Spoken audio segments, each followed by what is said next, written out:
स्वस्थ निर्वाचन हुनेछ, स्वच्छ निर्वाचन हुनेछ, निष्पक्ष निर्वाचन हुनेछ, धाँधली रहित निर्वाचन हुनेछ, बत्ती निभाइने छैन, मतपत्र च्यातिने छैन। आउनुहोस् न चुनावमा आउनुहोस्।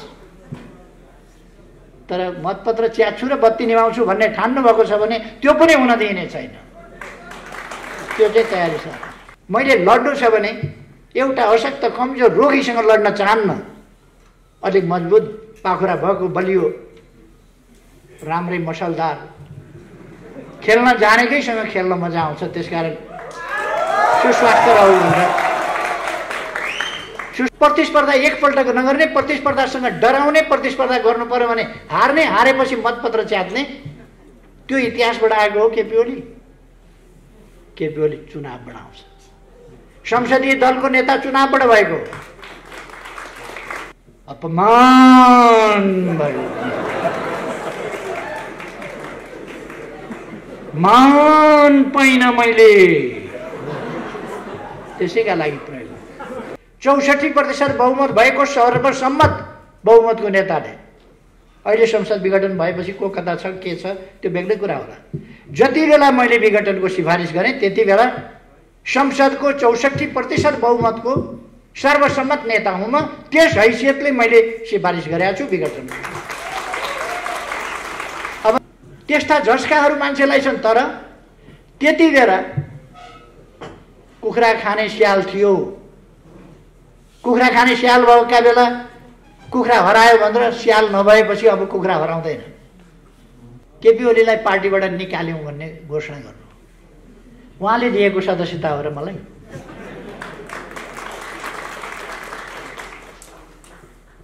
एकताका लागि दिएको थियो, एकीकरणका लागि दिएको थियो, यो देश बनाउनका लागि दिएको थियो, संविधान कार्यान्वयन गर्नका लागि दिएको थियो, स्थायित्वका लागि दिएको थियो, स्थिरताका लागि दिएको थियो, देश अगाडि बढाउनका लागि दिएको थियो। तर उहाँहरूले त्यो बहुमत आफ्ना स्वार्थका लागि प्रयोग गर्नुभयो। छोरी जिताउन नसकेपछि मतपत्र च्यातेर प्रजातन्त्रको धुजा पार्न, त्यसका लागि तपाईँ काङ्ग्रेसमा जानुभएको थियो।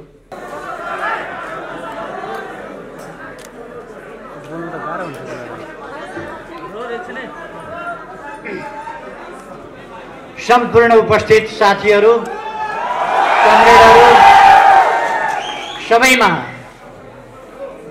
हार्दिक अभिवादन, सलाम। इस कार्यक्रमका अध्यक्ष महोदय, प्रदेश इंचार्ज एवं माननीय मंत्रीज्यू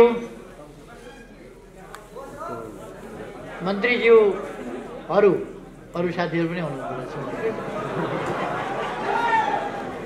सुदूरपश्चिम धनी छ मन्त्रीमा।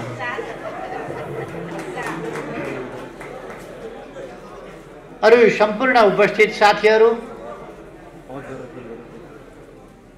जेठापाका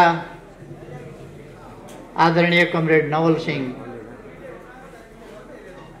राहुलजी लगायत सबै साथीहरू,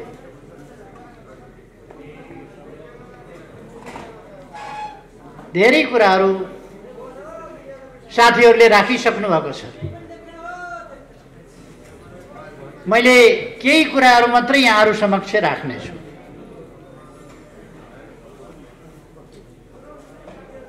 हामी एउटा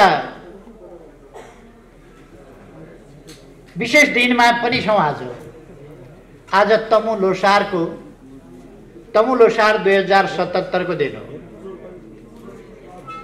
गाई वर्ष उहाँहरूको विश्वास अनुसार गाई वर्ष प्रवेश गरेको।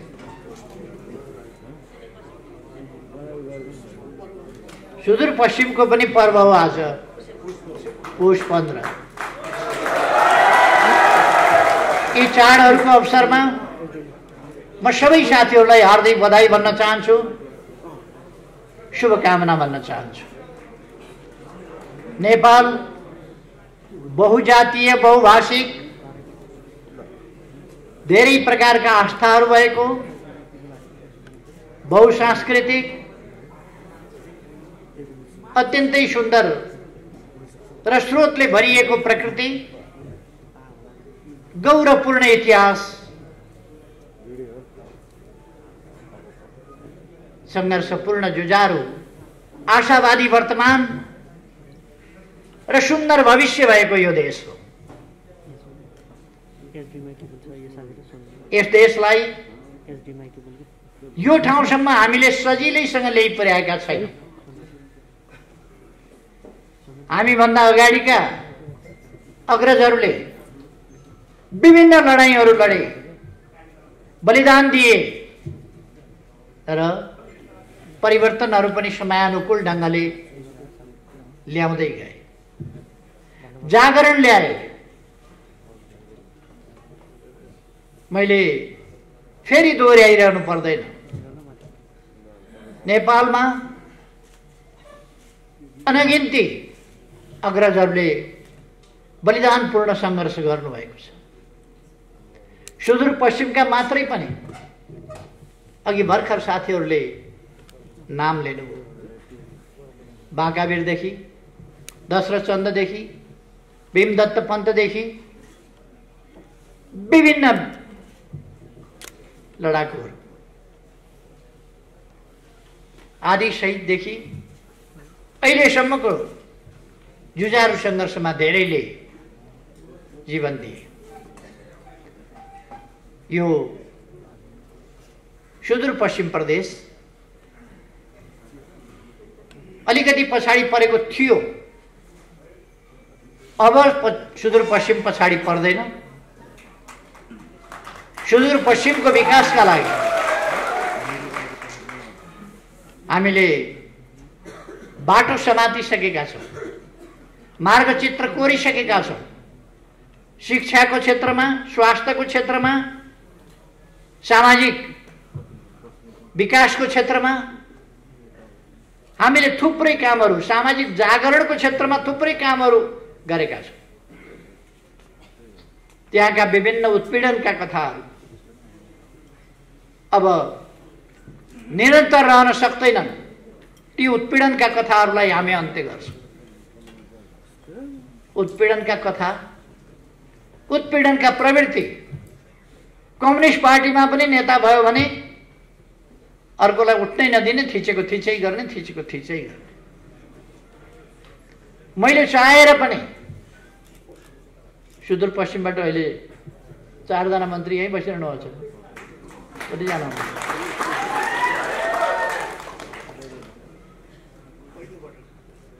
सुदूरपश्चिमबाट 4 जना मन्त्री अहिले यहाँ बसिरहनु भएको छ। यो अवस्था ल्याउनका लागि केही मान्छेहरू अगाडि बढ्ने यात्राको डुङ्गा चढ्न मान्नु भएन, किनारमै छुट्नुभयो। उहाँहरूले डुङ्गा अगाडि बढ्न पनि दिनुहुन्न थियो, समाति राख्ने, पछाडि तानी राख्ने। अब उहाँहरू थाक्नुभयो, डुङ्गा उहाँहरूले रोक्न सक्नु भएन, डुङ्गा अगाडि बढ्यो। अब अगाडि बढ्छौँ हामी, उहाँहरू पछाडि छुट्नु। समयको डुङ्गा, गतिको डुङ्गा, अग्रगमनको डुङ्गा अगाडि बढ्यो, उहाँहरू पछाडि छुट्नु। उहाँहरूको सम्बन्धमा म खास केही भनिरहन चाहन्न।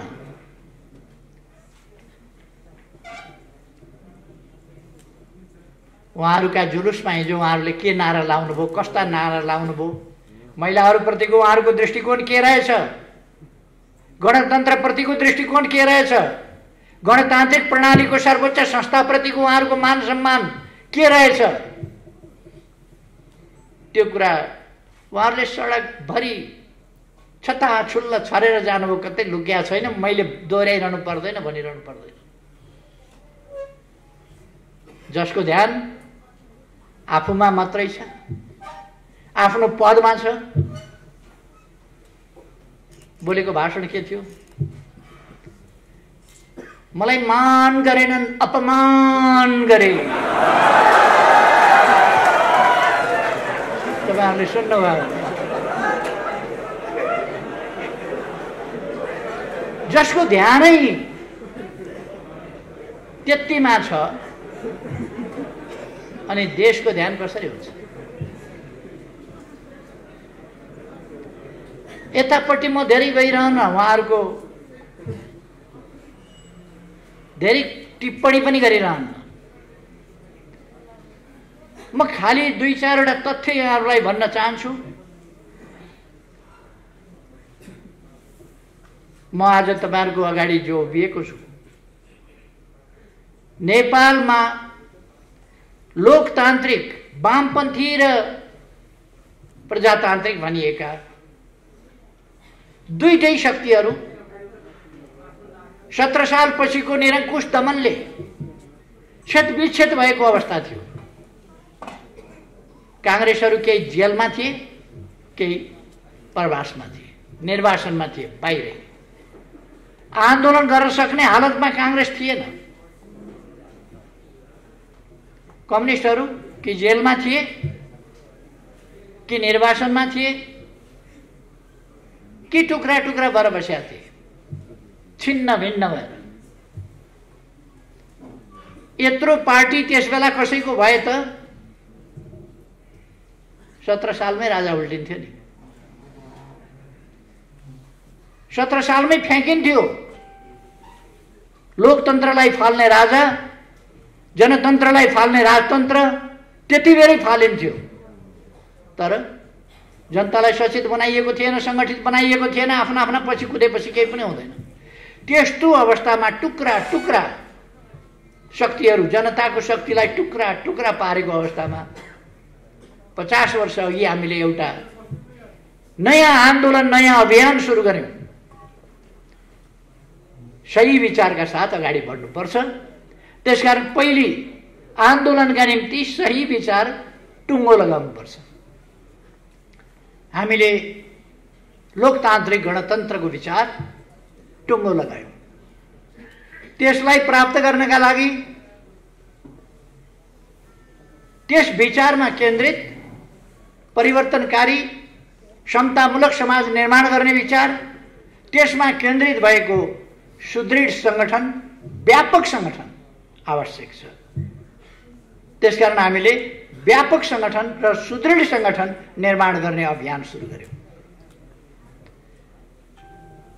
अलिक पर्याप्त अनुभव र अध्ययनको कमी, उमेरको पनि कमी, अनेक कारणहरूले आन्दोलनमा केही कमीहरू पनि रहे, तर त्यसको मूल पक्ष बिल्कुल जायज थियो।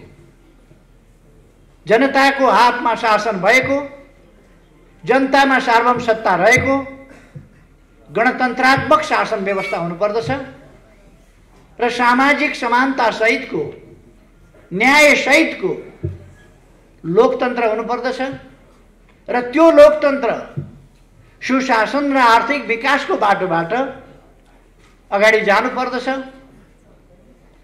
र वास्तविक गणतन्त्र, गणतन्त्रात्मक लोकतन्त्र स्थापना हुनुपर्दछ। त्यसका लागि हामीले पहिले त जनताको शक्तिलाई मजबुत बनाउनु पर्छ भनेर आन्दोलनको एकीकरण, एकता, आन्दोलन विस्तार, संगठन निर्माण, विचारहरूको प्रचार सुरु गर्यौं र आन्दोलन अगाडि बढ्यो। अलिक समय त्यसले धक्का पनि खायो। अरु विभिन्न प्रवृत्तिहरू पनि आन्दोलनमा निस्किए, विभिन्न प्रवृत्तिहरू पनि अगाडि बढे। त्यसपछि विभिन्न समूहहरू पनि संगठित हुन थाले। बीपी कोइरालाले कमेन्ट गर्नुभएको थियो, एउटा ठाउँबाट निस्किएको युवाहरूको एउटा साहसिक आन्दोलनले राष्ट्रिय राजनीतिमा यति प्रभाव पारेको छ भने कांग्रेस पार्टी जस्तो संस्था शिथिल भएर बस्नु हुँदैन। त्यो उठ्नुपर्छ र त्यसले लोकतन्त्रका लागि संघर्ष गर्नुपर्छ। म झापाका युवाहरूको नीतिसँग सहमत छैन, तर उनीहरूको बलिदानसँग, उनीहरूको काम गर्ने भावनासँग, उनीहरूको बलिदानसँग सहमत छु र त्यो बलिदानलाई म प्रशंसा गर्छु। बीपी कोइरालाले भनेका थिए। यसको अर्थ नेपाली कांग्रेसलाई पनि त्यस आन्दोलनले ऊर्जा दिएको थियो। एकीकरण र एकताको नयाँ सिलसिला त्यहाँबाट सुरु भयो। त्यस सिलसिलाले अनेक जागरण ल्यायो, अनेकतिर समूहहरू, अनेक संगठनहरू निर्माण हुँदै गए। एउटा धार झापा आन्दोलनको धारको रूपमा अगाडि बढ्यो। त्यो झापा आन्दोलन, त्यसपछि कोअर्डिनेसन केन्द्र, त्यसपछि नेकपा माले, त्यसपछि एमाले हुँदै अगाडि बढ्यो। अर्को धार न्युक्लियस, चौथो महाधिवेशन, मसाल, कहिले मोटो कहिले पातलो, विभिन्न ढङ्गले त्यो माओवादी हुँदै त्यो अगाडि बढ्यो। र हामीले सोच्यौं विभाजित रहन दियो भने आफैले आफ्नै विरुद्ध, आफैले आफ्नै बीचमा खण्डन मण्डन जस्ता स्थितिहरू, आफ्नै बीचको प्रतिस्पर्धाले आन्दोलनलाई एकजुट भएर परिवर्तनको पक्षमा लान मद्दत पुर्याउँदैन। त्यसकारण एकताबद्ध हुनुपर्छ। मैले त्यो सोचेँ, प्रचण्डजीसँग प्रस्ताव राखेँ। तपाईँ कांग्रेससँग मिलेर चुनाव लडेको थाहा छ हामीलाई, छोरी जिताउन। छोरी जिताउन नसकेपछि मतपत्र च्यातेर प्रजातन्त्रको धुजा पार्न, त्यसका लागि तपाईँ कांग्रेसमा जानुभएको थियो। खासै उपलब्धि केही पनि भएन। हामी मिलौँ, हामी मिलेर अगाडि जाउँ। हाम्रा संविधानको सर्वोच्चताका नीतिहरू, हाम्रा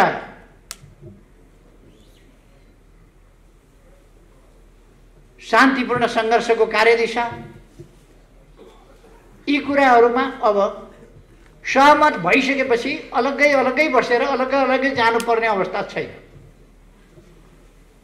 यो लोकतान्त्रिक प्रणाली मानिसकेपछि, यो संविधान बनाइसकेपछि, यस संविधान अनुसार अगाडि बढ्ने भइसकेपछि फरक फरक बसिरहनुको आवश्यकता छैन। मिलौँ, चुनावमा मिलेर लडौँ भन्ने कुरा उहाँलाई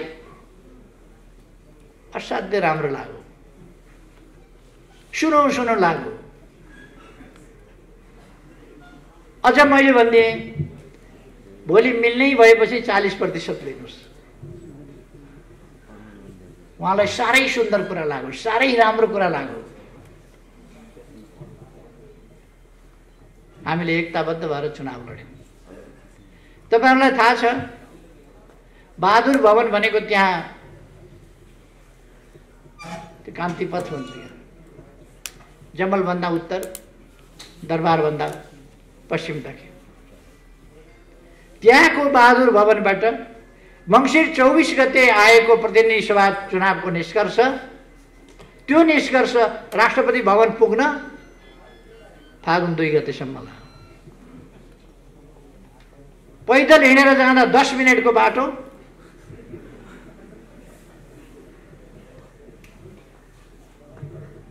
सवा 2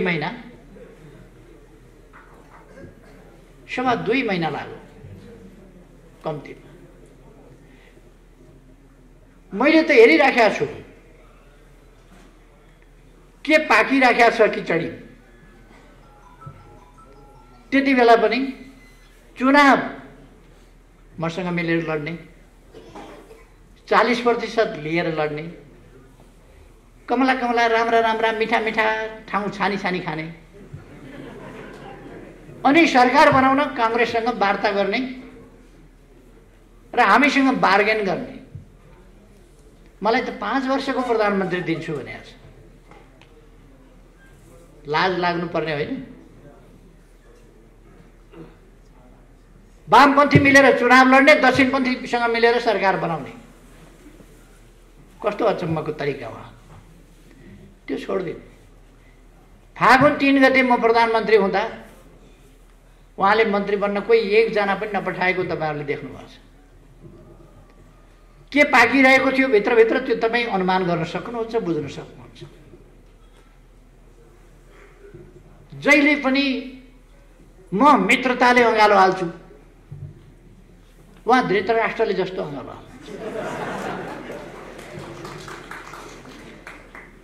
अँगालो त अँगालै मारे हो। धृतराष्ट्रले पनि अँगालै मारे।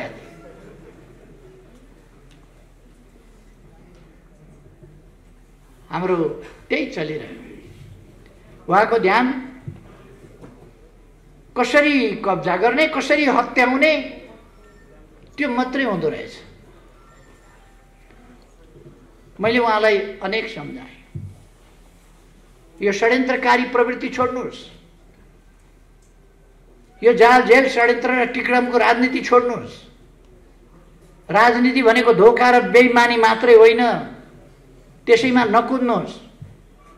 राजनीति भनेको इमानदारिताका साथ देश र जनताको सेवा गर्नु,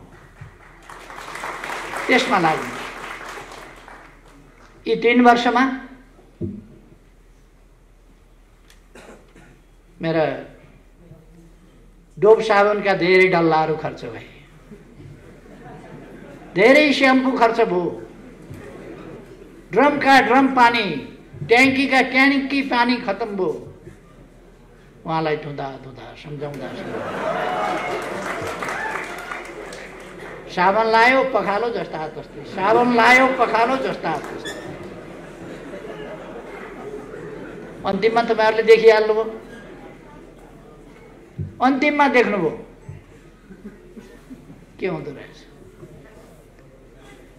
उहाँहरू बहुमत छ भन्दै हुनुहुन्छ। के को बहुमत छ उहाँहरूसँग? के को? मैले एकताका लागि पार्टीभित्र माधव गुट छँदै थियो, मलाई थाहा थिएन र थाहा थियो नि माधव गुट छ। फेरि प्रचण्ड गुट, उसलाई उत्तिकै सिट दिँदाखेरि दुईटा मिल्दा बहुमत पुग्छ उता भन्ने मलाई थाहा थिएन र। अनि यति 55-56 वर्ष राजनीति गरेको, 50 वर्ष अगाडिदेखि एउटा नयाँ आन्दोलन, एउटा नयाँ अभियान थालेर आएको मान्छेलाई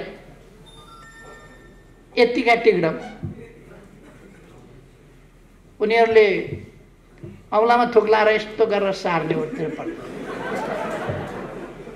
मैले त नबुझे जस्तो गरेर चुप लाएर बस्नु पर्यो। मेरो थुक यता औँलामा सरो, देख्यौ कस्तो जादु, यता औँलामा सरो, देख्यौ कस्तो जादु। यस्तो जादु उहाँहरूले धेरै देखाउनु भयो। ए अँ हो भन्दै बस्यो, तर मैले देखाएको छु औँला सट्ट सार्यो। उहाँहरूलाई मैले दिएको त्यो सङ्ख्या एकताका लागि दिएको थियो, एकीकरणका लागि दिएको थियो, यो देश बनाउनका लागि दिएको थियो, संविधान कार्यान्वयन गर्नका लागि दिएको थियो, स्थायित्वका लागि दिएको थियो, स्थिरताका लागि दिएको थियो, देश अगाडि बढाउनका लागि दिएको थियो। तर उहाँहरूले त्यो बहुमत आफ्ना स्वार्थका लागि प्रयोग गर्नुभयो। अपमान भयो, मान पाइन मैले, त्यसैका लागि प्रयोग।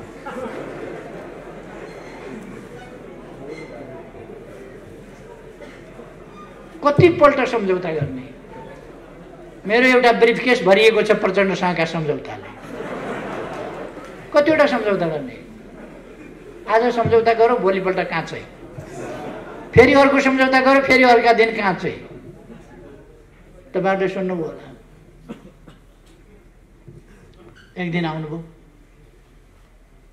आधा आधा गर्ने भनेका थियौँ, तपाईँ नै चलाउनुहोस् प्रधानमन्त्री, जनताले स्थायित्व चाहेका छन्, तपाईँ नै प्रधानमन्त्री हुनुपर्छ भन्ने चाहेका छन्, त्यो मैले बुझेँ। अहिले म प्रधानमन्त्री हुन खोज्दा राम्रो मानेनन् जनताले, मलाई कार्यकारी अध्यक्ष दिएर काम गर्न दिनुहोस् पार्टीमा, तपाईँ नै अध्यक्ष प्रधानमन्त्री भएर चलाउनुहोस्, प्रथम अध्यक्ष त तपाईँ हुँदै हुनुहुन्छ। उहाँले आफैले भन्नुभयो। मैले भने सचिवालयमा बैठकमा राख्नुहोस् प्रस्ताव। उहाँले आफै सचिवालयको बैठकमा प्रस्ताव राख्नुभयो। मैले हुन्छ भन्ने। भोलिपल्ट मैले गल्ती गरेछु क्या हो कामरेड भन्नु। गल्ती गर्नुभयो भने फेरि अर्को दिन सही निर्णय चाहिँ प्रस्ताव राख्नुहोस्, सच्याउनुहोस्, के निर्णय चाहिएको छ त्यो सच्याउनुहोस्। महाधिवेशन अलिक अगाडि नै गर्नु पर्यो। जहिले सकिन्छ तैले गरौँ त, जहिले सकिन्छ तैले गरौँ भनेपछि गत वर्ष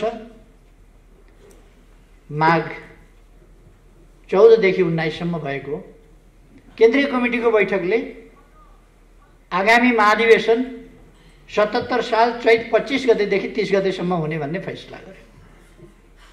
उहाँकै अध्यक्षतामा म बैठकमा पनि बसेको थिएँ। उद्घाटनमा आएँ, समापनमा आएँ, बाँकी उहाँलाई छोडिदिएँ। उहाँले नै सबै पास गराएको। फेरि पास भइसकेपछि विधान संशोधन गरियो। नछापो कि क्या हो यो विधान? पारित गरिसकियो, केन्द्रीय कमिटीबाट पारित गरिसकियो। उहाँहरू अर्कै गुटबन्दीमा लाग्नु पदका लागि। जता जानुपर्ने त्यता उहाँहरू कहिले हिँड्नु भएन। 3 महिनाभित्र टुङ्ग्याउने एकीकरण भनेको 2.5 वर्षमा टुङ्गिएन। त्यता विचारै गर्नुहुन्न। सरकार असफल भयो कराएको कराई गर्नुहुन्छ। संवैधानिक आयोगहरूमा मान्छे नियुक्ति गर्न बैठकै बस्न मान्नुहुन्न।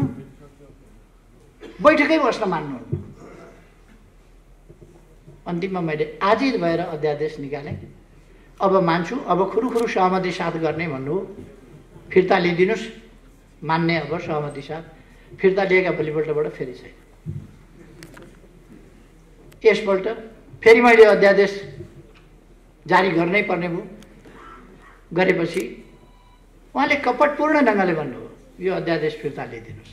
उहाँहरू ममाथि अविश्वासको प्रस्ताव, राष्ट्रपतिमाथि महाभियोगको प्रस्ताव, अरू विभिन्न संस्थाहरूमाथि महाभियोगको प्रस्ताव, यो त लोकतान्त्रिक मूल्य मान्यता संस्थाहरूको मर्यादा केही नराख्ने, सबैलाई यो गणतन्त्र लोकतन्त्र भन्ने नै हुने रहन्छ, कामै नलाग्ने व्यवस्था रहेछ भन्ने पार्ने। उहाँ अहिले पनि भन्नुहुन्छ खसीको टाउको झुन्ड्याएर कुकुरको मासु बेच्ने ठाउँ, अहिले पनि भन्नुहुन्छ। खासमा त्यसो भन्नुहुन्छ, तर अरू कसैले सुन्लान् कि भनेर, कोही छ कि भनेर पनि हेर्नुहुन्छ वरिपरि। उहाँलाई फेरि बेच्नु, बजारमा अर्कै कुरा बेच्नु परेको छ।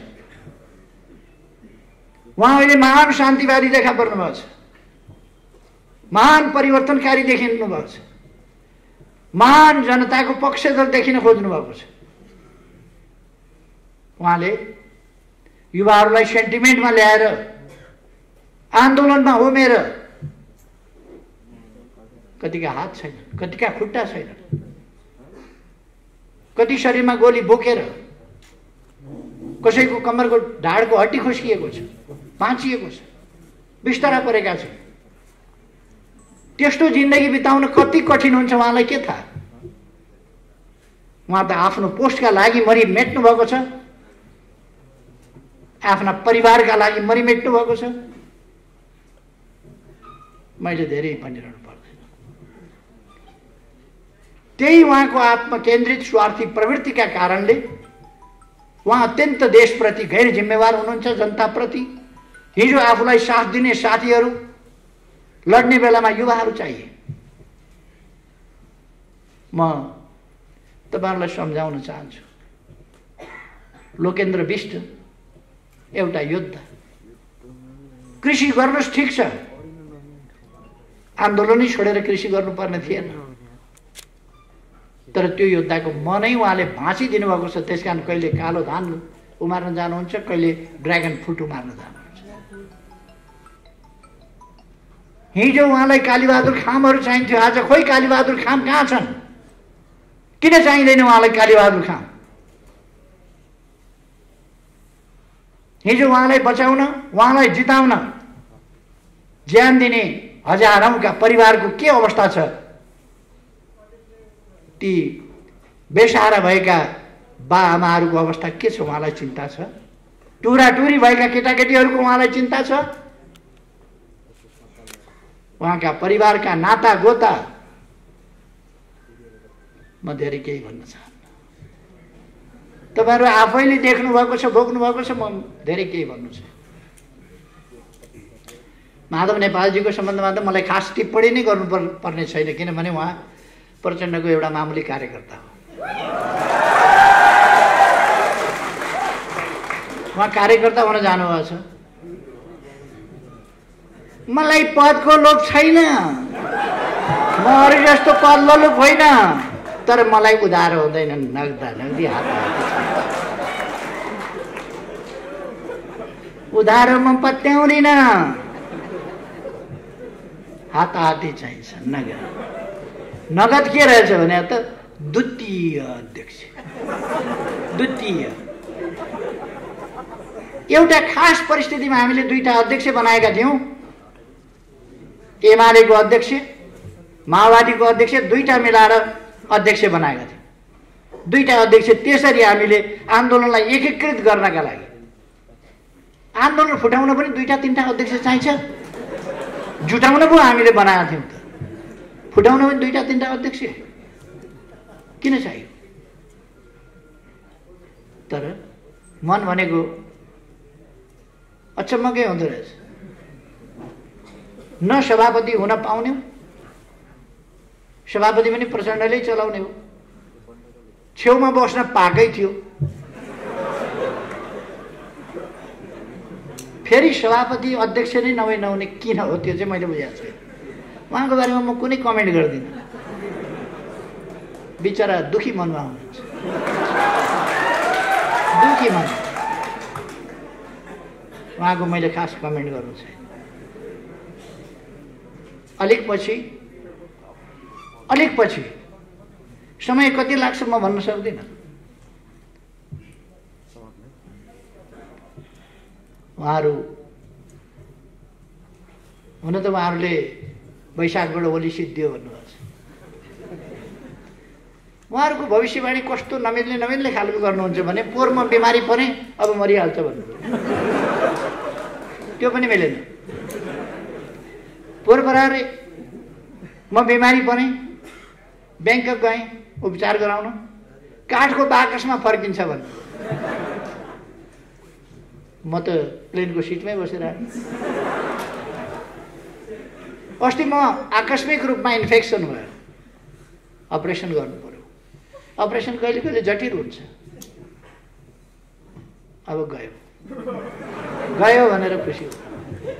उहाँहरूको भविष्यवाणी हुने खालको गर्दै गर्नुहुन्न। म मर्न त मर्छु, एक दिन मरिहाल्छु। उहाँहरूको आकाङ्क्षा पुरा हुन्छ, अगाडि पछाडि कसको कहिले के, अब यो टुङ्गो हुँदैन प्रकृतिको, तर म चाहिँ एक दिन मर्छु। तपाईँहरूलाई सुन्न राम्रो लाग्दैन म मर्छु भन्ने कुरा, तर मर्छु, सत्य हो। मान्छे मरोस् भन्ने कल्पना विरोधीलाई, शत्रुलाई पनि गर्नु सभ्यता होइन, गरिँदैन। विरोधीको पनि स्वास्थ्य लाभको कामना गरिन्छ। मैले लड्नु छ भने एउटा अशक्त कमजोर रोगीसँग लड्न चाहन्न, अलिक मजबुत पाखुरा भएको बलियो राम्रै मसलदार खेल्न जानेकैसँग खेल्न मजा आउँछ। त्यसकारण सुस्वास्थ्य रहु भनेर सुस्वास्थ्यको कामना गरिन्छ। उहाँहरूको एउटा उहाँहरू भन्नुहुन्छ चुनाव हुँदै हुँदैन भनेर, चुनाव हुँदै हुँदैन भनेर। वैशाखको चुनावमा केपी ओली पत्ता साफ भन्नुभयो, फेरि चुनाव हुँदै हुँदैन पनि भन्नुहुन्छ, वैशाखको चुनावमा केपी ओलीको पत्ता साफ पनि भन्नु। म उहाँहरूलाई भन्न चाहन्छु तपाईहरूले पनि केही सिट चाहिँ ल्याउनुहोस् भन्ने मेरो शुभकामना छ। केही सिट ल्याउनुहोस्, तर त्यसका लागि अहिलेदेखि तयारी गर्नुहोस्। यो सडकमा गएर बेकार अलकत्रामा बसेर कपडा बिगारेर काम छ? घाम लागेको बेला अलकत्रामा बस्नुभएको छ, कपडा बिगार्नु काम। अचम्म के भने लोकतन्त्र आइसक्यो। उहाँहरूले भने होइन अस्ति नै, अब सडकमा गइरहनु पर्दैन, अब लोकतन्त्र आइसक्यो, सदनबाटै सबै काम गर्न सकिन्छ। लोकतन्त्रको एउटा राम्रो सबभन्दा आधारभूत कुरो के हो लोकतन्त्रको? समय समयमा आवधिक निर्वाचन, समय समयमा जनताका बीचमा जाने, जनताबाट ताजा जनादेश दिने, जनताबाट अनुमोदित हुने त्यो लोकतन्त्र। उहाँहरू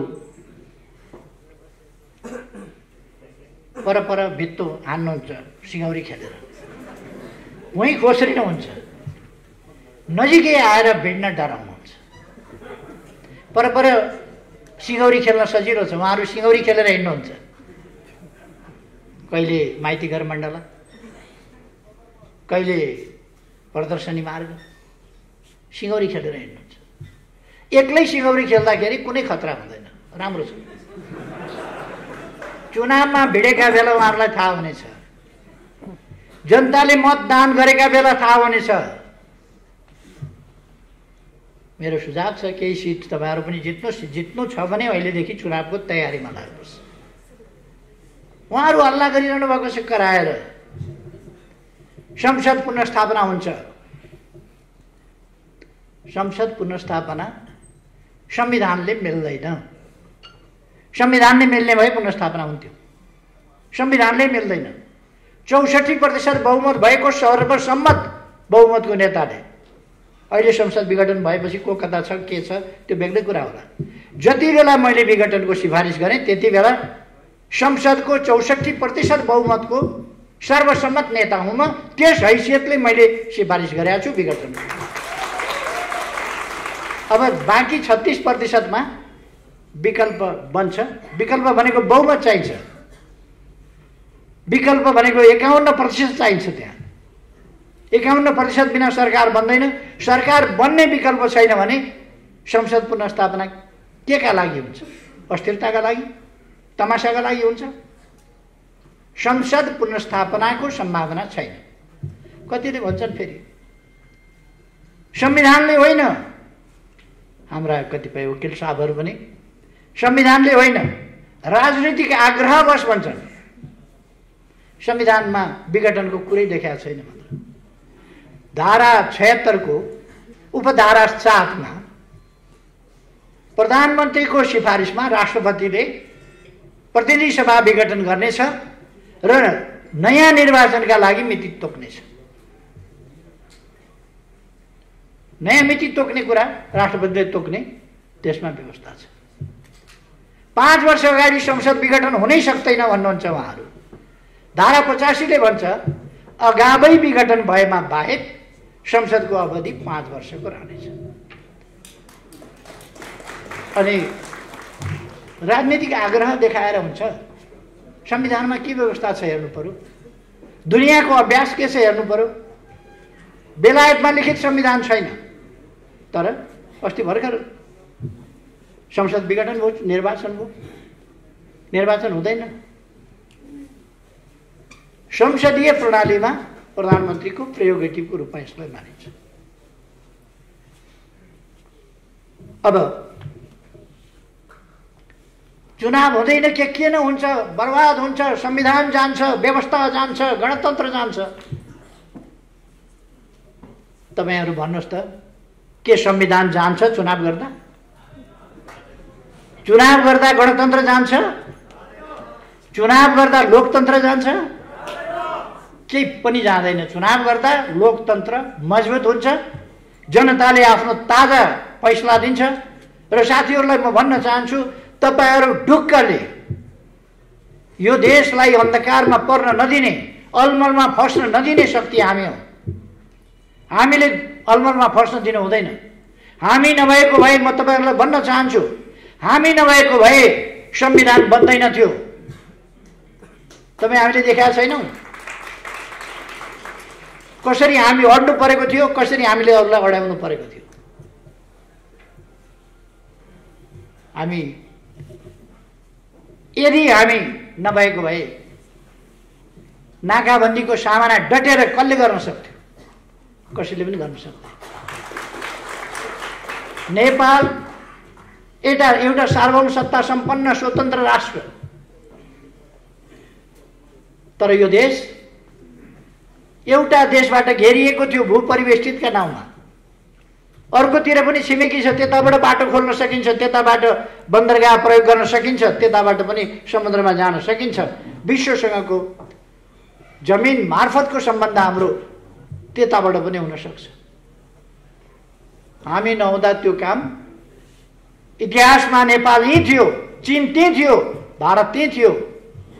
नेपाल यहीँ छ, चीन त्यहीँ छ, तर किन पारवन र उसको यातायातको सम्झौता किन भएन? चीनतिरबाट नाका किन खोलिएन? उत्तरमा अनिकाल पर्छ, अनेक समस्याहरू आइपर्छन्, चीनको बाटो प्रयोग गर्ने सम्झौता किन गरिएन? त्यसका लागि देशको स्वाभिमानलाई, देशको स्वाधीनतालाई र स्वतन्त्रतालाई सम्मान गर्ने र प्रयोग गर्ने आँट, ती कुराहरू चाहिन्छ। हामीले नै ती काम गर्यौँ। तपाईँ हामीले देखेका छौँ। मैले अनेक योजनाहरू सुरु गरेको थिएँ भूकम्पभन्दा पछि, म सरकारबाट हटाइएँ। त्यसपछि म फेरि चुनावपछि सरकारमा फर्केर आउँदा ती कुराहरू जहाँका तै जस्ताका तस्तै। रानी पोखरी शिलान्यास गरेको पहिलोपल्ट, फर्केर अर्कोपल्ट सरकारमा आउँदा त शिलान्यास गरेको ढुङ्गो बिस्तारै सुकिराख्यो, केही भएको छैन। मै बनाउँछु मेरो धरहरा भन्ने एउटा राष्ट्रिय अभियान लान खोजेको थिएँ मैले। 35-36 करोड कति रुपियाँ उठ्याएको थियो। त्यो अभियानको रूपमा जान पाएन। धरहराको खण्डहर जस्ताको जस्तै।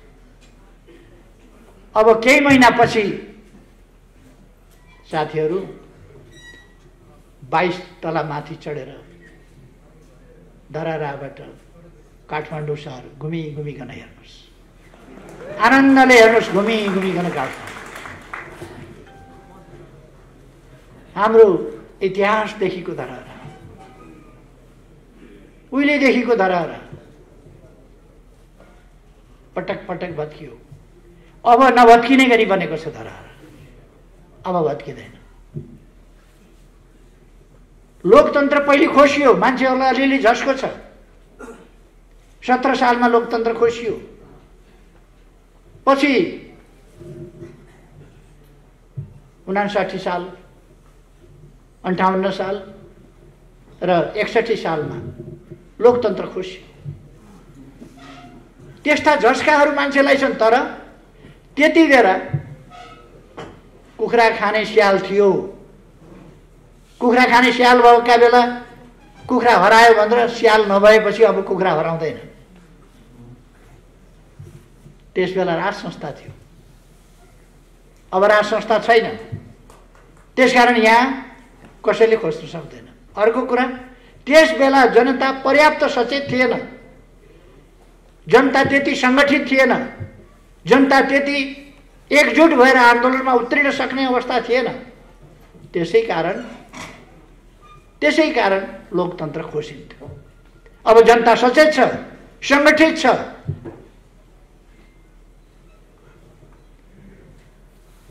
लोकतन्त्र कसैले खोज्न सक्दैन। कसैले लोकतन्त्र अब खोज्न सक्दैन। म साथीहरूलाई आफूमा विश्वास गर्न आग्रह गर्न चाहन्छु। तपाईँ हामी छँदाछँदै गणतन्त्र मास्न सक्ने, लोकतन्त्र खोज्न सक्ने, त्यसलाई अल्मल्याउन, वर्ग ल्याउन सक्ने तागत कोही हुन सक्छ?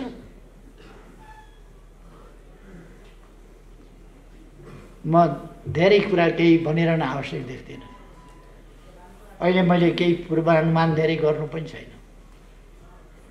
तर अब चुनाव हुन्छ। केही मान्छेहरू किन उताउलिएका हो मलाई थाहा छैन। अहिले चुनाव घोषणा भएपछि मैले प्रचण्डलाई भने, चुनाव घोषणा भएको छ, मिलेर चुनावमा जाउँ। हाम्रा बीचका अन्तर्विरोध थिए भने पनि ती अब चुनावले टुङ्ग्याउँछ। मिलेर चुनाव जाउँ, सामना गरौँ। उहाँ मान्नु भएन। उहाँहरूले त केपी ओलीलाई पार्टीबाट निकाल्यौँ भन्ने घोषणा गर्नु, उहाँले दिएको सदस्यता हो र मलाई।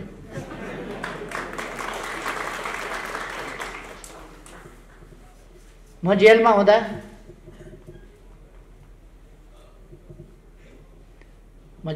एउटा आन्दोलन चलिराखेको बेला आन्दोलनमा शरीक भएर हो कि तमासा हेर्दा हो एउटा कलिलो केटो पनि समातेर ल्याएछ जेलमा। मैले भेटाएको थिएँ। सम्झाएर बुझाएर राजनीतिकरण गरेर वामपन्थी बनाएर अलिअलि काममा लगाइयो, विद्यार्थी नेता बनाइयो, सुदूरपश्चिमको पनि परेछ त्यसमा। म पूर्णकालिक भएको 5 वर्ष भएको थियो, भूमिगत भएको 3 वर्ष भएको थियो।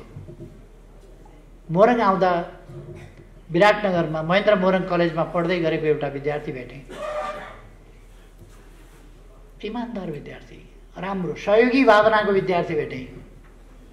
उसलाई मैले राजनीतिमा लाग, राम्ररी काम गर्नुपर्छ, देशमा परिवर्तन ल्याउनुपर्छ सम्झाएँ, उत्साहित गरेँ, प्रेरित गरेँ।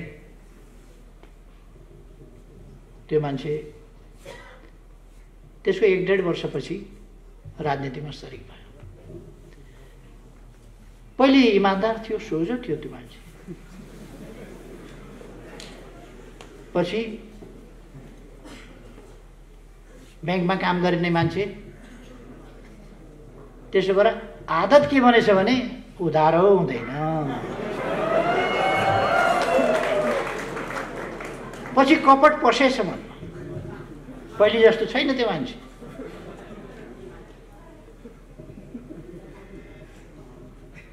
मैले धेरै केही नभनौँ, प्रचण्डसँग एकता गरियो। हिन्दीमा एउटा उखान भन्छ, मौत आती है तो चिट्ठी के पैरू गाते। कमिलालाई काल आयो भने पखेटा पलाउँछ अरे। काल नआउँदाखेरि पालभित्र बसिराखेका हुन्छन् कमिलाहरू ताती नै। काल आएपछि पखेटा पलाउँछ, पखेटा पलाएपछि पालभित्र बस्नु भएन, बाहिर निस्किएर फुरफुर उड्न थाल्छ। चराहरू घुमिराखेका हुन्छन्, त्यही खोजेर जति फुत्त निस्केर फुरेर उड्छ, ट्याप्प पारो ट्याप्प पारो ट्याप्प पारो। अहिले यिनीहरू फुर फुर फुर फुर भएका छन्, गाली गरेर हिँडेका छन्, मुख छाडेर हिँडेका छन्, दोलाबाट फुतफुत निस्किँदै फाटेफाटे गर्दै हिँडेका छन्। यो सबै हिसाब, यिनको विगतको हिसाब जनताले राखेका छ। यिनका जीवनभरिका कामको हिसाब जनताले राखेको छ। यिनका फिटफिटी जनताले ट्याप्प ट्याप्प ट्याप्प ट्याप्प। यो फुरफुरहरू केही होइन। त्यसै कारण आत्तिया छ, त्यसै कारण आत्तिएका छन्। चुनाव भएपछि भनेपछि सातो भएको छ। म फेरि पनि आग्रह गर्न चाहन्छु, तपाईँहरू आउनुहोस्। स्वस्थ निर्वाचन हुनेछ, स्वच्छ निर्वाचन हुनेछ, निष्पक्ष निर्वाचन हुनेछ, धाँधली रहित निर्वाचन हुनेछ। बत्ती निमाइने छैन, मतपत्र च्यातिने छैन। आउनुहोस् न चुनावमा आउनुहोस्। तर मतपत्र च्यात्छु र बत्ती निभाउँछु भन्ने ठान्नु भएको छ भने त्यो पनि हुन दिइने छैन। त्यो चाहिँ तयारी छ। अब बत्ती निभाउन पाइँदैन, बाक्सा साट्न पाइँदैन, मतपत्र च्यात्न पाइँदैन। यस्तो तमासा लोकतन्त्रमा गर्न पाइँदैन। स्वच्छ निर्वाचन हुनुपर्छ। स्वच्छ निर्वाचन, शान्तिपूर्ण ढङ्गले निर्वाचन हुन्छ। तपाईँहरू आउनुहोस् निर्वाचनमा भाग लिन, नडराउनुहोस्। अब तपाईँले बबुल रोपेर सुन्तला खोज्नुहुन्छ। बबुल भन्ने हुन्छ एउटा मरुभूमिमा काँडादार, केही पनि नफल्ने, चरा पनि बस्दैन त्यो रुखमा। चरा पनि बस्दैन, किन काँडै काँडा हुन्छ, कहाँ बस्ने, काँडै काँडा। त्यसको मुन्टो मुन्टो चाहिँ ऊँटले खान्छ। ऊँटका गिजाले मात्रै त्यसलाई धान्न सक्छ, मुन्टो मुन्टो खान्छ त्यसको ऊँटले। अनि त्यस्तो रुख हो बबुल। त्यो रुखो ठाउँमा हुन्छ फेरि रसिलो मलिलो ठाउँमा हुँदैन, मरुभूमि जस्ता ठाउँहरूमा हुन्छ, रुखा ठाउँहरू। त्यो बबुल रोपेर अनि हामीले सुन्तला खोज्दा हुन्छ। उहाँहरूले पनि बबुल रोप्नु भएको छ जिन्दगीभरि। अहिले अब चुनावमा सुन्तला खोजेर हुन्छ, त्यसै कारण उहाँहरू डराउनु भएको छ। लोकतान्त्रिक अभ्यास हो, तर आउनुहोस् भनेर म आग्रह गर्न चाहन्छु। हाम्रो उद्देश्य स्पष्ट छ। हामी यो पार्टी एउटा शेरनी जस्तै हो, एउटा बगिनी जस्तै हो, जसले आफ्नो बच्चामाथि अघि पछि शान्त बस्छ, तर बच्चामाथि हमला भयो भने बगिनीले झप्पु दिन्छ। हामीले जीवन अर्पण गरेर, हाम्रा शहीदहरूले जीवन अर्पण गरेर ल्याएको, बडो कठिनले ल्याएको सङ्घीय लोकतान्त्रिक गणतन्त्र, हामीले बडो मुस्किलले बनाएको, लडेर बनाएको संविधान, यसमाथि कसैले खतरा पैदा गर्छ भने हाम्रो पार्टीले झप्पु दिन्छ। त्यो कुरा सही हुँदैन। हामीलाई, हामी सङ्घीय लोकतान्त्रिक गणतन्त्रको रक्षाका निम्ति उभिन्छौँ। उहाँहरूले केपी ओली तानाशाह भन्नुहुन्छ। एकपल्ट महाधिवेशन नगर्ने, एकपल्ट चुनाव नगर्ने, एकपल्ट प्रतिस्पर्धा नगर्ने, प्रतिस्पर्धा एकपल्ट नगर्ने, प्रतिस्पर्धासँग डराउने, प्रतिस्पर्धा गर्नु पर्यो भने हार्ने, हारेपछि मतपत्र च्यात्ने, त्यो इतिहासबाट आएको हो केपी ओली। केपी ओली चुनाव बनाउँछ। संसदीय दलको नेता चुनावबाट भएको। झलनाथ खनालजीसँग चुनाव लडेर म संसदीय दलको नेता छानिएको थिएँ। पछिल्लो पल्ट कसैले पनि लड्ने आँट गरेन।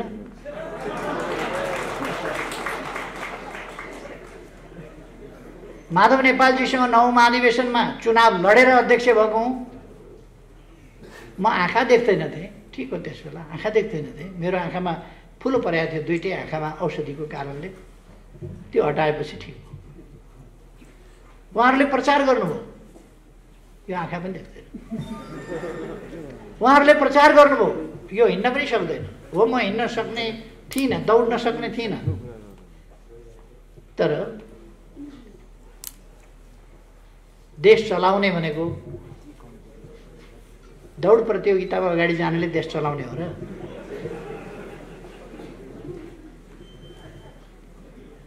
म त्यो महाधिवेशनमा अस्पतालबाट सोझै आएर म चुनाव लडिनँ। माधव नेपालसँग तपाईँहरू चुनाव लड्नुभयो, जिताउनु। म त के चुनाव लड्ने, म त बस्ने बाहेक उठ्न नसक्ने हालतमा थिएँ, समातेर हिँडाउनु पर्थ्यो, त्यो हालतमा थिएँ। म भर्खर हस्पिटलबाट डिस्चार्ज गरेर आएको। तपाईँहरूले चुनाव जिताउनु। अब फेरि पनि उहाँहरू चुनावमा आउन तयार हुनुहुन्न। उहाँहरू अध्यक्ष मागिरहनु भएको छ, अध्यक्ष चाहियो। अध्यक्ष छोडिदिने हो भने ठिक छ नि त, आउनुहोस् न त, चुनाव गरौँ। ल, म छोडिदिन्छु, चुनाव गरौँ। चुनाव गर्न आँट गर्नुहुन्न। अघि लेखराजजीले भन्नुभयो नि, 2 ठाउँबाट चुनाव हार्ने, संविधान सभामा आउने, स्प्रिङ बोर्डमा ठ्याक्क उफ्रिए जस्तो गरेर प्रधानमन्त्रीमा जम्प। चुनाव हारेको संविधान सभा सदस्य, संविधान सभाको संवैधानिक समितिको सभापति जम्प, अर्को स्प्रिङ बोर्डबाट फेरि जम्प, फेरि अर्को स्प्रिङबाट हाई जम्प। कस्तो गजब! जम्प, हाई जम्प, पोल जम्प। प्रधानमन्त्री चुनाव हारेको मान्छे अन्तिममा पोल जम्पबाट माथि पुगिराखेको, दुनियाँ छक्क। त्यस्तो लोकतन्त्र खोज्नुहुन्छ उहाँहरू, त्यस्तो लोकतन्त्र। मलाई धम्काएर प्रधानमन्त्री चाहियो। कसरी ती झुटा आरोप पत्रहरूको पुलिन्दा पेश गरेर, झुटा आरोप पत्रहरूको पुलिन्दा, लान्छनाहरूको पुलिन्दा पेश गरेर म उहाँहरूलाई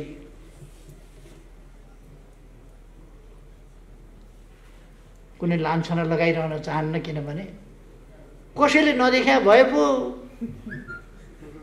त्यसको नाक कालो लागेछ भनेर मैले भन्नुपर्ने त कसैले नदेखेको नाक भए पो भन्नु पर्थ्यो। सबैले देखेको नाकमा मैले भनिरहनु पर्छ त्यसको नाक कालो छ, कालो लागेछ भनेर। त्यस कारण मैले भनिरहनै पर्दैन, सबैले देखेको छ, सबैले जानेको छ। हामी समृद्ध नेपाल, सुखी नेपाली, त्यो राष्ट्रिय आकांक्षा पूरा गर्न दृढ सङ्कल्पित छौँ। त्यो जनताको सपना त्यो हामी पूरा गरेर छोड्छौँ। यसकारण यस बीचमा महाकाली नदीमा यसभन्दा अगाडि कुन सरकारले पुल बनायो, कुन सरकारले झोलुङ्गे पुल हाल्यो, कुन सरकारले पक्की पुल बनायो, कसले तुइन विस्थापित गर्यो? म त सुदूरपूर्वको मान्छे, त्यतैका पनि नेता भए होला, त्यतैका पनि प्रधानमन्त्री भए होला, त्यतैका पनि मन्त्री भए होला, त्यतैका पनि गृहमन्त्री भए होला, रक्षा मन्त्री भए होला, उप प्रधानमन्त्री भए होला, विभिन्न भए होला नि, प्रधानमन्त्री नै पनि विभिन्न मान्छेहरू भए होला। महाकाली पुलमा झोलुङ्गे पुल हाल्न मै पुग्नु पर्यो त?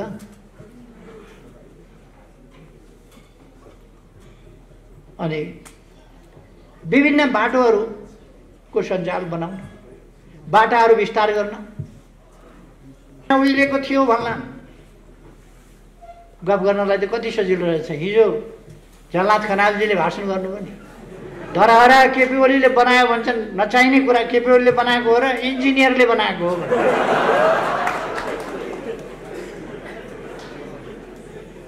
उहाँलाई के थाहा रहन्छ भने इन्जिनियरले डकर्मीको काम गर्दैन, त्यो त नापजोख गर्ने मात्रै हो। डकर्मीले बनाएको हो धराहरा। इन्जिनियरले बनाउँछ, इँटा लाउँछ, के गर्छ भन्ने पर्या रहेछ उहाँलाई। कहिले गएर नजिकै हेरे भए पो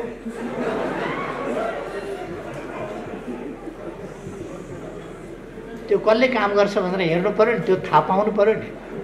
हुन त उहाँहरू त्यसो भन्नु होला। अहिले 4,4500 किलोमिटर डबल लेन, 4 लेन, 6 लेनका बाटाहरू बनाएका छन्। तर यहाँ धनगढीको बाटो 6 लेनको बनेको छ। कोहलपुर नेपालगञ्ज तपाईँहरूले देख्नुभएको छ। कपिलवस्तु जाने बाटो देख्नुभएको छ। भैरवाई एयरपोर्टबाट कपिलवस्तु जाने बाटो तपाईँहरूले देख्नुभएको छ। पथलैया वीरगञ्जको बाटो देख्नुभएको छ। बुटौलबाट नारायणघाट आउने बाटो, पूर्व पश्चिम राजमार्ग चौडा गरिँदै गरेको देख्नुभएको छ तपाईँहरूले। पूर्व पश्चिम रेलमार्ग बन्दै गरेको तपाईँहरूले देख्नुभएको छ। हामीले उहिले रेलहरू थियो नेपालमा, अरे अहिलेको समयमा फेरि हामीले रेल किनेका छौँ, रेल मार्ग बनाएका छौँ, रेल सुरु गरेका छौँ। अब केही दिनभित्र हामी शिलान्यास गर्दैछौँ। पूर्व पश्चिम रेल बन्दैछ, उत्तर दक्षिण रेल बन्दैछ, केरुङ काठमाडौँ बन्दैछ, डिपिआर सकियो, भारतबाट रक्सौलबाट काठमाडौँ आउने रेल, विभिन्न एयरपोर्टहरू चौडा हुँदैछन्। धनगढी एयरपोर्ट तपाईँहरूले देख्दा देख्दै राति उड्ने बनाइएको छ। सुर्खेत एयरपोर्ट तपाईँहरूले देख्नुभएको छ। विभिन्न एयरपोर्टहरू राति पनि उड्ने सुविधा, विस्तार, नयाँ एयरपोर्टको निर्माण तीव्र गतिले तपाईँहरूले देख्नुभएको छ। हामीले चाँदनी दोधारामा अर्को सुखा बन्दरगाह त्यहाँ निर्माण गर्दैछौँ। औद्योगिक क्षेत्र त्यहाँ निर्माण गर्दैछौँ। दैजीमा यस्ता कामहरू, नयाँ नयाँ कामहरू भइरहेका छन्। हामीले एकैचोटि एकै दिनमा 396 हस्पिटल उद्घाटन गर्ने भन्यौँ। विभिन्न प्राविधिक कारणले कतिवटा हस्पिटल भोलिपल्ट मात्रै हामीले उद्घाटन गर्न सक्यौँ, तर 309वटा हस्पिटल देशभरिमा एकै दिन हामीले शिलान्यास गर्यौँ। एकै दिन 309 वटा। यो ऐतिहासिक रेकर्ड होइन। 72 साल वैशाखमा भुइँचालो गयो। मैले कानुन बनाएर पुनर्निर्माण प्राधिकरण निर्माण गरेर काम सुरु गरेको थिएँ। मलाई हटाइयो। फर्केर आउँदा के भएको छ भन्दा केही पनि भएको छैन, जस्ता तस्तै। अहिले हामीले 7 लाख घर निर्माण गरेर जनतालाई हस्तान्तरण गरेको। 7 लाख घर निर्माण गरेका छौँ। स्कुल कलेजहरू निर्माण गरेका छौँ। स्वास्थ्य चौकीहरू निर्माण गरेका छौँ। अस्पतालहरू निर्माण गरेका छौँ। स्कुल कलेज मैले भनिसकेँ। विद्यालयका कतिपय क्षतिग्रस्त, विश्वविद्यालयका क्षतिग्रस्त भवनहरू निर्माण गरेका छौँ। पुरातात्विक महत्त्वका मठ, मन्दिर, मस्जिद विभिन्नलाई पुनर्निर्माण गरेका छौँ। यो तपाईँहरूले देख्नुभएको छ। 12 वर्षमा आँधीहुरी आएर 869 छाप्राहरू उडायो। अहिले हामीले टोयलेट बाथरुम सहितका 869 पक्की घरहरू बनाएर ती विस्थापित भएका जनतालाई फेरि आवास हस्तान्तरण गरेका छौँ। यति तीव्रताका साथ कसैले कहिल्यै गरेको थियो? यति तीव्रताका साथ कहिल्यै काम भएको थियो?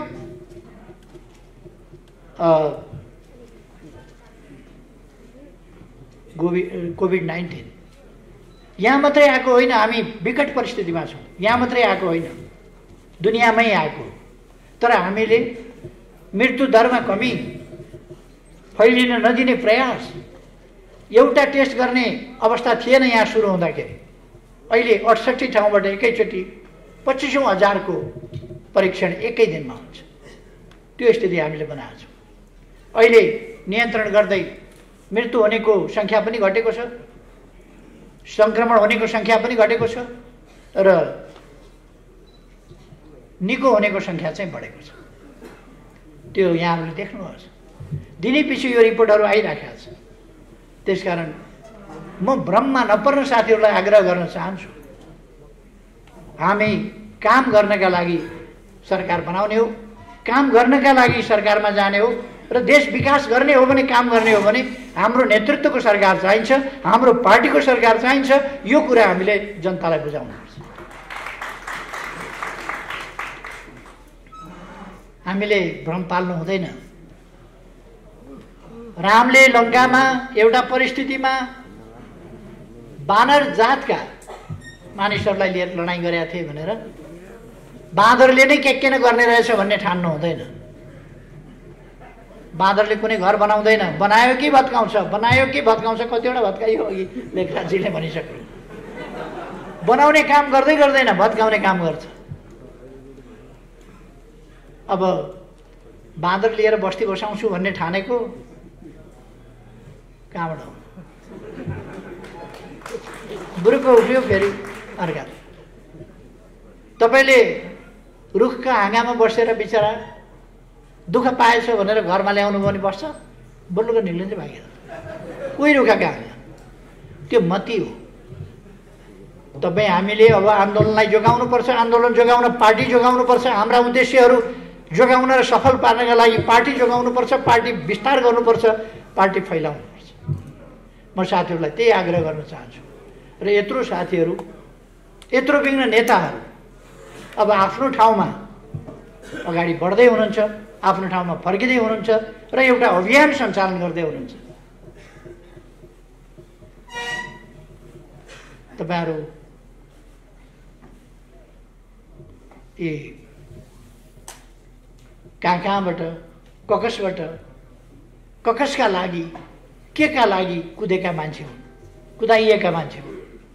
ती मान्छेहरूको कुरा छोडिदिनुहोस्, आश मार्दिनुहोस्, तिनीहरूलाई बिर्सिदिनुहोस्। आफ्नो अभियान सम्झिनुहोस्, आफ्ना उद्देश्य सम्झिनुहोस्, अगाडि बढ्नुहोस्। केही साथीहरू शपथ ग्रहणलाई छुट्नुभएको छ। शपथ ग्रहणलाई छुटेका साथीहरू आज अहिले साँझ 8 बजे बालुवाटारमा नै शपथ ग्रहण गराउने त्यो कार्यक्रम राखिएको छ। केही साथीहरू लिस्टमा पनि छुट्नु भएको होला। त्यसको पनि ध्यान दिइनेछ। साथीहरूलाई यो असन्तुष्ट हुने बेला होइन, चित्त दुखाएर बस्ने बेला होइन। असल कार्यकर्ताहरूले चित्त नदुखाई असन्तुष्ट नभइकन काममा होमिने हो। कामको मूल्याङ्कन हुन्छ, योगदानको मूल्याङ्कन हुन्छ, इतिहासको मूल्याङ्कन हुन्छ। यथोचित ढङ्गले फेरि जिम्मेवारी सबै साथीहरूलाई दिइनेछ। त्यसकारण म कुनै चिन्ता नगर्न म साथीहरूलाई आग्रह गर्न चाहन्छु र तपाईँहरू सफल हुनुहोस् आफ्ना आफ्ना ठाउँमा। सुदूरपश्चिम प्रदेश हाम्रो पार्टीको कब्जामा आउनुपर्दछ। अब हाम्रो पार्टीले एक छत्र सफलता हासिल गर्नुपर्दछ र सुदूरपश्चिमलाई अब सुन्दर सुदूरपश्चिम मात्रै होइन, विकसित एडभान्स आधुनिक सुदूरपश्चिमको रूपमा त्यस्तो सुदूरपश्चिमको रूपमा विकास गर्न, अरू आएर विकास गरिदिने होइन, हामीले विकास गर्नुपर्छ। हाम्रो विकासमा अरूले पनि अलरेडी सघाउन सक्छ, हामी अरूको पनि सहयोग लिन सक्छौँ। त्यहाँ हामीले औद्योगिक क्षेत्रहरू खोल्दैछौँ, अरू कुराहरू गर्दैछौँ, कृषिको आधुनिकीकरण गर्दैछौँ। हाम्रो अभियान अगाडि बढेको छ। महिला दिदीबहिनीहरूको जागरणका लागि, उत्थानका लागि भ्रूण भएदेखि बच्चा पैदा गर्ने र जीवनभरिका लागि सुरक्षाका प्रबन्ध ती सरकारले गर्दै गएको छ। त्यसकारण तपाईँहरू ढुक्क हुनुहोस्। अहिलेको पार्टी नेतृत्वको आफ्नो निजी स्वार्थ केही पनि छैन, लिनु केही पनि छैन, देश बनाउने मात्रै उद्देश्य हो। यस उद्देश्यमा सबै एकजुट भएर अगाडि बढ्न आह्वान गर्छु। तपाईँहरूमा फेरि एकपल्ट सबैमा धेरै शुभकामना साथ आफ्नो भनाइ